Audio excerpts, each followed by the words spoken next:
Hello and welcome to Valley Girls, the bi-weekly podcast exploring everything there is to see, do, try, eat, and experience in New York's Hudson Valley by talking to the makers, the doers, the growers, the creators, and all the unique voices of the Hudson Valley. I'm Jenny Leifer. And I'm Jennifer Santiago, and together as the Valley Girls, we're telling the Hudson Valley story one episode at a time. We're so happy you're here. If you've been listening to the Valley Girls since we started the podcast, you know we've talked a lot about art, outdoor recreation, local business and entrepreneurship, and of course food. But one thing we haven't specifically talked about is money. So we're really pleased to have Lena Rizkallah with us to discuss this important topic that's sometimes uncomfortable to bring up. So welcome to Lena. Please tell us a bit about yourself. I'm a financial advisor based between Hudson Valley and New York City. I live in Beacon, but I have clients all over the Hudson Valley, New York, the country.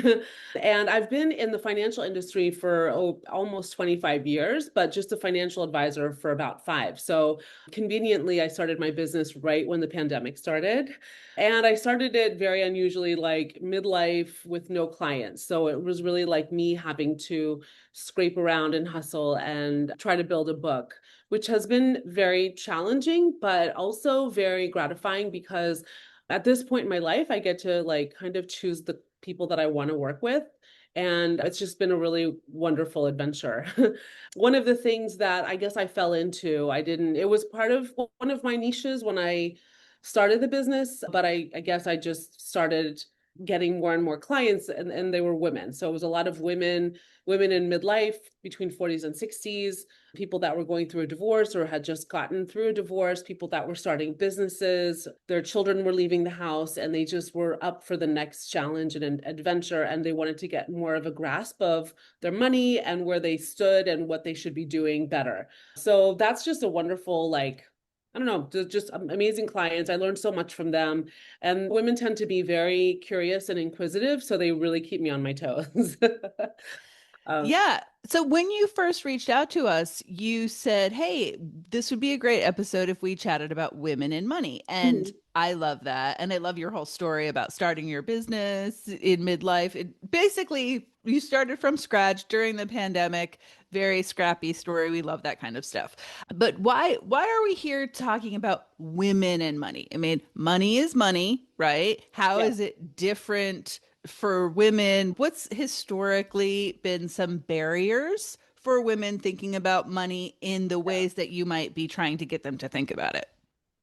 I think it's a fallacy that women are not as good investors as men. I think the one thing that a lot of us, and not just women, but a lot of us lack is confidence in and knowledge in the financial industry. And it's really doesn't have to be that serious. It's really about understanding yourself and your own spending and money habits, your own risk tolerance. Like once you understand yourself, who cares what a Bitcoin is? You know, it's more about figuring out what's best for you and doing those things. So working with women has been just really, it's been really interesting. I've been doing a lot of events that are focused on women investors, women in business. And that's been really interesting too, because they come with all of their own experiences and they do a lot, they really share a lot of what they've done, which I learn from. I think we can all learn from them.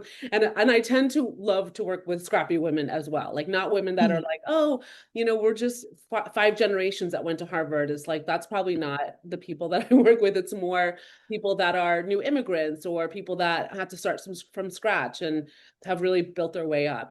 Studies show that women are actually very good investors, that we have a very good tolerance for risk, but differently from men. What I find with clients, women versus men, and not to overgeneralize, but I do get way more questions from women than men. Yeah, there's a lot of research that shows that a woman will look at a job description, and if she only meets 85% of the criteria, she will not apply. Whereas a man will say, I've done half of that and I could definitely do the rest. And so I wonder if it's similar for women and investing, feeling like I know we fall into that trap too, even Yeah, with us starting a business, that we feel like we have to know everything. We have to exactly. be experts before we can start doing anything. So I wonder if that trips up women too, feeling like, but I don't know everything. I'm not entirely qualified to do this. Absolutely. I think that's a very, very good point. It goes to the confidence level. It goes to the, I don't know, BS factor of like we all have different levels of how much we're comfortable BSing. And a lot of women are like, no, I want to be honest and I want to do it Mhm. the right way. And then that's why I have, like I was mentioning, some of the women's events that I do. One of them is called a money speakeasy. And I host it with the woman that owns Poor George in Cold Spring. The second Tuesday of every month, we all get together and basically talk life, love, and business within the context of money. So it's basically a safe space for women and sometimes the occasional man to come in and talk about, hey, how do I talk to my partner about money? Because Mhm. he's spendy and I'm savvy, and like we're just kind of clashing about that. Or should I be putting my extra dollar into my emergency fund or my retirement account? Or what's a traditional versus a Roth? So it's just asking those questions that we think are stupid to a room full of people that are like, hey, this is my experience. So it's not always me talking. It's really about the women and the people that are there participating, sharing their experiences, and you cannot shut them up. Like that's the beauty of women is that, we're going to be shy and quiet about, we're going to be shy and quiet about like, I don't know if this is the right question. Is this going to make me sound dumb or whatever? But then once they're in a space where they don't feel so like under the spotlight, Mhm. it's like people just talk on top of each other, and there's so much like nuggets of wisdom that we all get from each other. Conversations and attitudes around money change and evolve over time, both as society changes and as individuals move through their lives. As a couple of Gen X women, we were curious if Lena sees generational differences in women's attitudes toward and comfort around money. A lot of times, and this is not so much with millennial women, I think more so maybe Gen X and older. A lot of times couples will come to me, or women will come to me after being divorced and saying, my husband chose a financial advisor and I never had a relationship with that advisor. We never connected. So that's one way of being shut out of the money conversation, is that a lot of women, and again, I think it is like generational, like Gen X and older, that kind of have been cut out of that money conversation. And not all the time. Like I know a lot of women that their father sat them down and told them about credit cards and all of that. But for a lot of people, you just get kind of cut out. You're like, no, when you go to buy a house with your husband, or when you go to save money for your family, it's just talk to him and ask him the questions. So that's one thing. And so when they do, like when the husband does pass away or when they get divorced, women are just like, I need to find somebody to help me with my money. And that's always an opportunity, but it's also just unfortunate when they do get shut out of that conversation, because it does create so many problems within the marriage if you have those conflicts.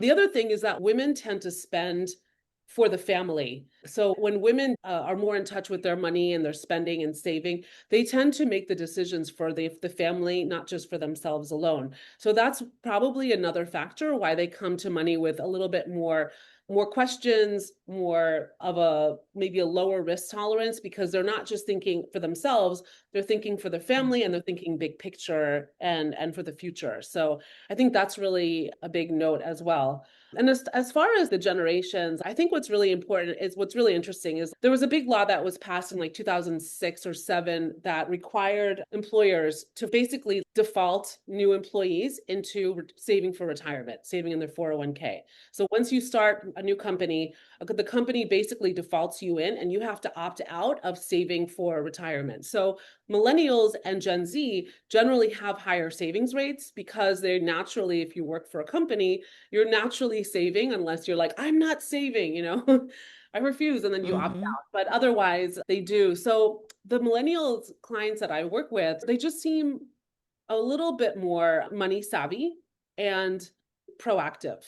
Especially the women, it's really incredible. They just kind of drag the husband with them, and they're like, hey, we need to figure out this and that. And he needs to save this much, and I want to save that much. So they're very much in touch with knowing that they need to manage spending and saving, especially because they are probably at the point of raising families. They're younger. We're Gen X women, and a lot of my clients are Gen X women, and I love working with them because they're kind of at this age reinventing themselves. Whether it's children are leaving the house, they're getting divorced, they're starting a business.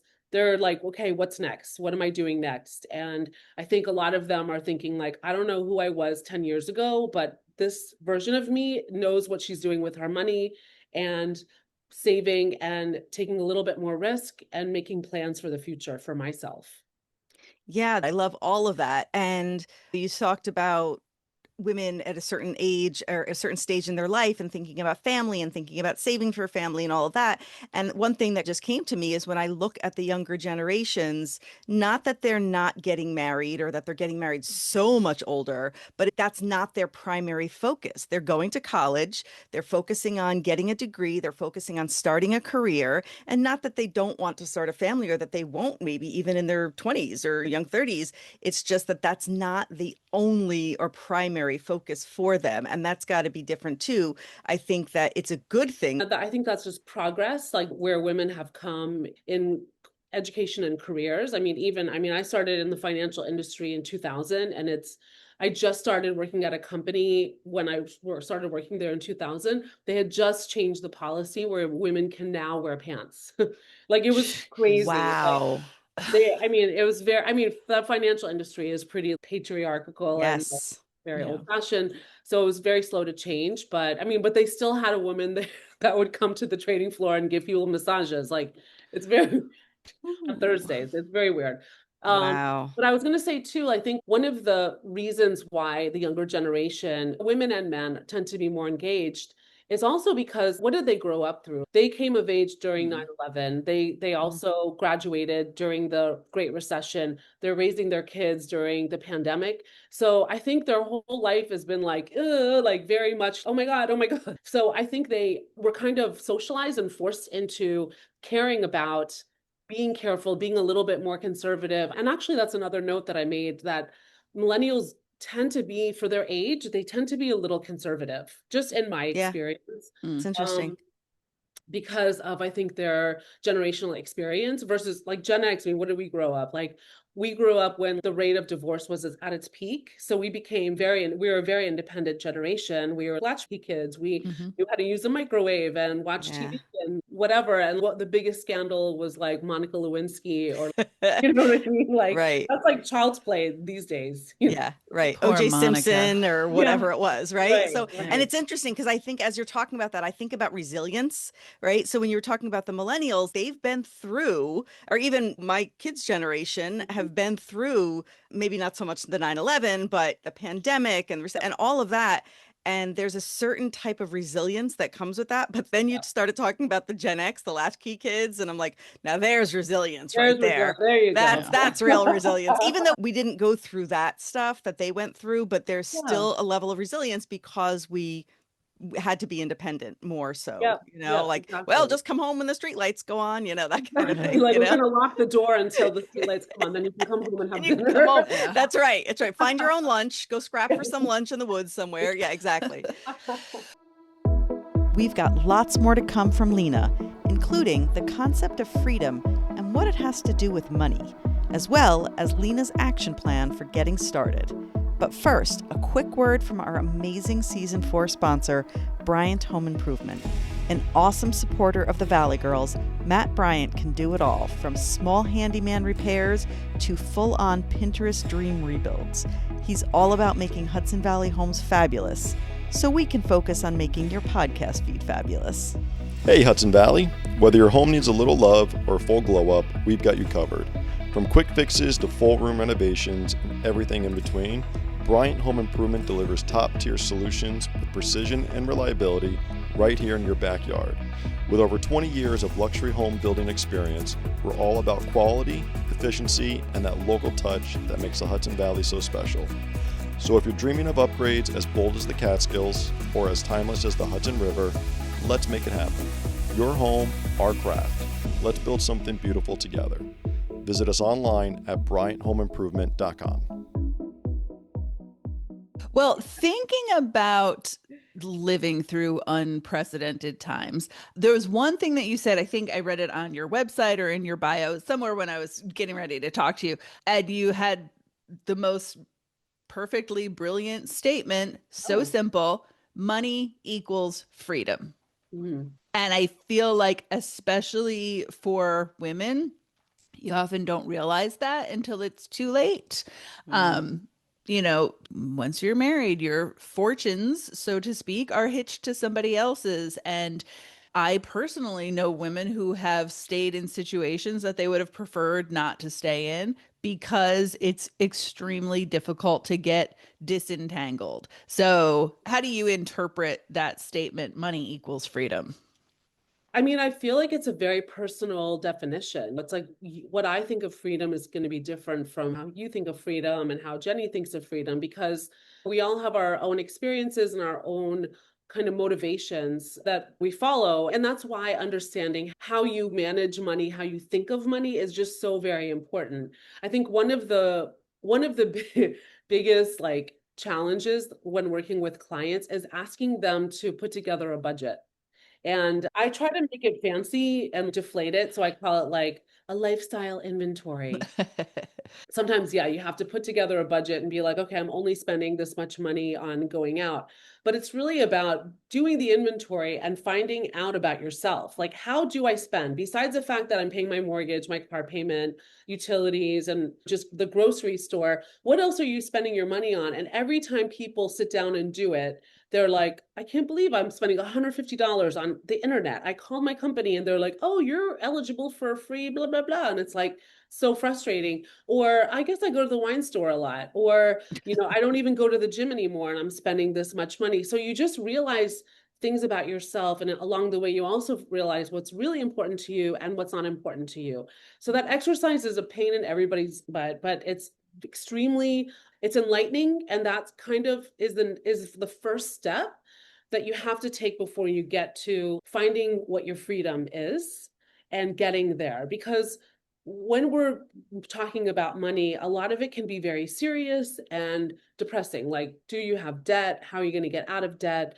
How much money have you saved? Have you saved enough? Maybe you haven't. Do you have to maybe shrink your budget a little bit so you can maximize saving? So it gets very serious and very sobering. And it's one of the reasons why people just kind of keep their head in the sand, because they're like, I've been just ignoring my money situation all my life. It's kind of worked for me. So I'm going to keep doing that, which is a terrible idea.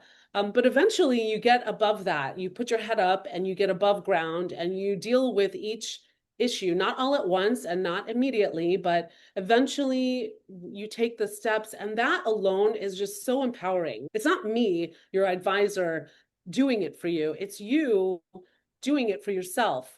And that causes people to have bigger and bigger dreams. And I think that's ultimately the goal. It's like you get yourself out of debt, and then you get yourself to fund your retirement account, and then you have your emergency fund, and then you're starting to invest and it's automated. And now you're like, I've always wanted to go on safari for my 50th. Maybe this crazy dream can actually happen. And that's when you start seeing that freedom, I think. But it takes a while. It takes discipline, but after a while, you know yourself and you just do it for yourself because you know what's next. And it's all up to you. It's really about prioritizing. Another thing that you said that I think is particularly relevant to women, you were using the example of calling your internet provider and saying, hey, my bill is super high. And they say, oh, that's okay. We have this special promotion. Yeah. You don't get what you don't ask for. Yeah. And we often don't think to ask or realize that we can ask. I actually follow Tori Dunlap, who's the financial feminist, and she is great. She has, in fact, scripts exactly for that, for calling your credit card company to say, how can we negotiate this rate? And so I think a lot of people don't even realize that that's something you can do. Yeah. So I was going to ask you, what are some other resources? If we just feel like, hey, I want to take control of my money, but I feel like I don't even know where to start. How do I start educating myself? What are some ways to do that? I mean, I will tell you that I was a lawyer before, and I was an immigration lawyer before I went to finance. And then the most random story, which I'm not going to get into, caused me to be interested in financial services and investing. So I just started reading the Wall Street Journal. I just started picking it up and I'm like, this looks like Greek. And then I just keep reading it. And then the Greek alphabet turned into the Latin alphabet. And I was like, oh, this looks like French. I'm starting to kind of get the whatever. And then I started understanding it because it was starting to connect the more that I read it. And that's really just kind of an example of like what you have to do. There's no one book, because people ask me, what's a book that you recommend or what's a podcast? And it's really a combination of just paying attention and doing it, turning on CNBC and having it in the background. And over time, that's going to connect, and you're going to understand like, oh yeah, that CEO was on last week. I wonder how he thinks that the economy's changed this week, or reading the Wall Street Journal, and then also listening to podcasts and reading books, like doing it all. There's no one thing, but I mean, obviously there are some recommended reading or whatever. The podcasts that I like Money with Katie. She's great, very inquisitive. She does a lot of great research. My First Million, The Brew, and Animal Spirits. Those are a couple that I think. Animal Spirits is more finance and investing focused. So they're going to talk about companies, they're going to talk about the market. And even if you're just like, I don't even know what they're talking about, just put it on, keep listening to the next episode and the next one. And it might eventually start making sense. It's like immersing yourself in a language. Exactly. Literally. Yeah, exactly. It really is a whole new language. Also, pro tip, I know you were just saying the Wall Street Journal as an example, but as you say that, I'm like, ooh, the Wall Street Journal is expensive. But my library, and probably many libraries, if you've got a library card, you can get digital access to the Wall Street Journal, the New York Times, the Washington Post, many. So don't forget, when you're in your journey of discovery, don't forget to mine all of the resources that your library has for getting educated about this stuff. Yeah, that's definitely good. It's everything is accessible. We have AI. So if you're like, hey, I don't know what is cryptocurrency, throw it in and you'll find out. And then ask another question. So, just being engaged is going to keep you engaged. This is a very exciting field, and I love it. And I think it's such a great field for women as well. There's so many ways that you can be creative. You can bring your own authentic voice. It can be an easy way to keep earning money even while you're raising children. I think it's just a wonderful field, and it's very exciting. It's exciting because money and investing moves. There's a lot of changes. Somebody like Trump says something, and then all of a sudden the markets move a certain way, and you're like, why did that happen? Let's look at how is oil moving in relation to what Trump is saying or what this country is doing. So there's a lot of, it's just really cool to see how that is. And then it really does boil down to human behavior too. Yes. So those are all fantastic recommendations and suggestions, and I'm definitely going to check out all those podcasts. What would be a concrete takeaway, some action item? If someone is listening to this, it's making them feel really empowered to take control over their own finances. What is one step that they can take right now? Oh man, I have 5. Do it. Let's hear it. Yeah. Action items, not action item. Yeah, and it's like you have to have at least 4 of these, and the 5th one is the throw in, but these will help you get on track. It's like what I call a financial foundation. So before you do anything, make sure these 4 things, and maybe the 5th, you have established that. And one is understanding your spending. So doing that work of doing your financial inventory. There's so many great tools online that you can use. A lot of my clients love using Monarch. It's a great interface. You just kind of feed in your bank accounts, your credit cards, your debt, and it's just, you look on it and you just see your financial picture. And the more you look at it, the more you understand it, the more you make changes. Like I said, it's very empowering to understand your spending, because then it leads to you prioritizing. Understand what your savings rate is. Most studies say that to be on track for retirement, you should be saving between 10 and 15% annually. So if you're putting 5% into your retirement account and your company is matching 5%, you're in a good place. You can maybe strive to increase that by 1 or 2 or 3% if you can, but at least try to save 10 to 15% of your salary every year. That's not always going to be the case. If you're raising children, you're millennials, and you're like, oh my God, we have 3 kids under 5 in the house, and like it's all about diapers. But at least let that be the goal, like the rule of thumb, and kind of strive to get there eventually. Number 3, invest your money. Don't just save it in savings or in the CD. I know CD rates are like at 4%, which is great. So you want to put some of that in, but don't put all of your cash into a CD. Make sure that you're investing it and understanding your risk tolerance. And then 4, automate it as much as possible. Like, don't think about it. Make sure that you are continuously putting money from your savings account into your retirement account, into your IRA, or into your investments. So understand your spending, understand what your savings rate is, and strive to do more. Invest, don't just keep it in cash. Automate savings and investing. And the 5th one, I'll leave you with, that I think is really, really important, especially where we are right now politically, is that our money and our voice is power. We feel, a lot of us, and a lot of, when we talk at my Money Speakeasy, sometimes it's an event session about what's happening in the world, and we feel really powerless. And I don't believe that. I mean, I'm Palestinian. I feel like we have a lot of power. As much as things feel so dire, our voice is powerful and our money is powerful. So we can save and invest for our futures, but we can also put our money where our mouth is, or take our money away from what we don't believe in. So I just really believe in that. Think about ways that you can, whether it's boycotting certain places, or whether it's putting money into charities that you believe in, or mutual aid to help directly help people or help causes. Like, think about that. I think that should always be part of your plan. That is fantastic. Amazing. The results of the Target boycott that happened earlier this year were really eye-opening, that we do have that power. Really do. We can spend in alignment with our values, and the companies are going to hear our voices. So I love that. Absolutely. And I think that's becoming more and more a part of the conversation. And I think we just have so much more power than we think we do. And especially collectively, there's a lot of organizing that's happening. So I think, it should be part of our financial plan, how we give. Yeah. One last thing I was reminded of while you were talking about the monarch that a lot of people like to use. Again, we don't get what we don't ask for, but dig in with your company. If you do work for a company, your EAP might offer you a free session or discounted sessions with a financial planner. I work in nonprofit, and so our 401k company also has something very similar to what you were describing with Monarch, where you can basically make your whole budget, and you can plug all your things and connect your accounts.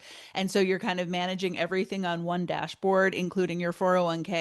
So there are lots of tools that might be available to you at no cost whatsoever, but you got to dig a little for those things. That's awesome. Yeah, that's great to know. Another one also, YNAB, you need a budget. That one's a really good one that I know a lot of people use.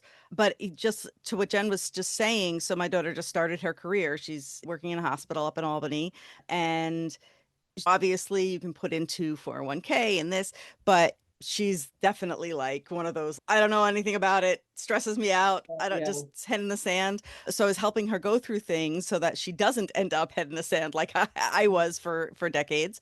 And one of the things we found was, if you sign up within a certain amount of days of her start date, they will offer 3 months of free advising. You can stick with it and continue to pay, but if not, at least you get that, like, okay, where should I be putting things into? And also things like you were saying before, what's the difference between a Roth and a traditional IRA? People have these questions. So there are resources out there, there are websites, there's AI. Like you said, these are things that are easily learnable.